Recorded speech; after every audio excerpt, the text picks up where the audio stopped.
Welcome to the Tech Egg. Don't get scrambled. Enjoy the video.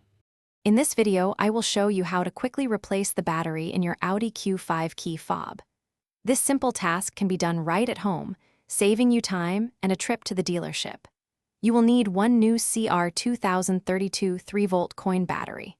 Sometimes, a small flathead screwdriver can also be useful for gently prying open the fob, though it is often not strictly necessary. First, locate the small release button on the side of your key fob. Press this button firmly and then slide out the emergency metal key. This key is important for manual entry if your fob ever dies. With the emergency key removed, you will see a small slot.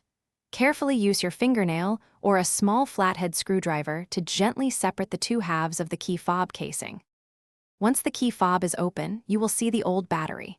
Take a moment to observe its orientation, noting which side is facing up. This is usually the positive side. Gently remove the old CR2032 battery from its holder. Now, take your new CR2032 3-volt coin battery and insert it into the slot, ensuring the positive side is facing down, just like the old one was.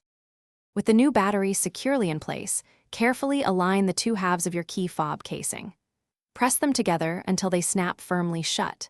Next, slide the emergency metal key back into its compartment until you hear a click, indicating it is fully seated. Finally, test your key fob by locking and unlocking your Audi Q5 to confirm that the new battery is working perfectly. Thanks for watching. Consider subscribing if I helped unscramble your problems.